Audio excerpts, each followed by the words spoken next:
Hey everyone, Mr. Male Trope here with another video. Now, in case some of you haven't noticed my lack of activity over the last few weeks, I haven't logged onto my YouTube channel since I uploaded my last video. I decided just to take a break from everything, and I just stayed away from the Mr. Male Trope persona for the last 3 weeks. As some of you know, there's been recent controversy with the Skeptic community, or the anti-feminist community, or whatever you want to call it, where people are starting to criticize each other more. They're being critical of each other's content.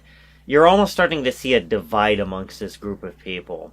I started criticizing people on this side of the discussion 2 years ago, because I started seeing the problems that other people are talking about right now. And I mean, people over the last few months that are saying some things. I was saying some of that stuff 2 years ago. And as far as this ponage culture business, a lot of these people cropped up in the early days of Gamergate. Whether they had YouTube channels before that, and then they shifted over to the anti-social justice content, or they started a YouTube channel in the Gamergate days like I did, or they came along after the fact, a lot of these guys fall into the criteria of this ponage culture. Back then, it was very popular to do response videos talking about Anita Sarkeesian, Zoe Quinn, Brianna Wu, and everybody seemed to be doing it. And there are a few of these other social justice warrior channels, or feminist channels, that have become punching bags for the anti-feminist community, where it's really popular to just respond to them because they're easy targets. It's minimal effort for maximal views and attention.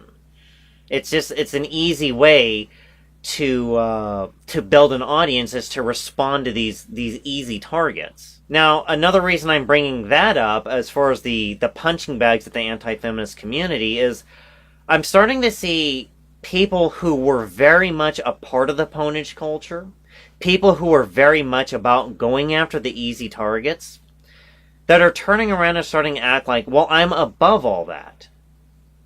See, a lot of these guys, they jumped on the bandwagon back then.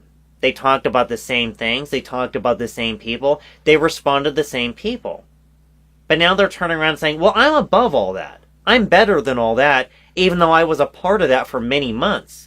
Even though I didn't say anything about the problems with this community for several years, well, now I see a problem with it, I'm going to say something, which is going to lead into my last point, and that's the whole bandwagon thing. Right now, this whole criticizing this skeptic community, it's starting to remind me of another bandwagon. It's starting to become something that more and more people are jumping on, because it's the trendy thing to do. Because now it's becoming cool to do.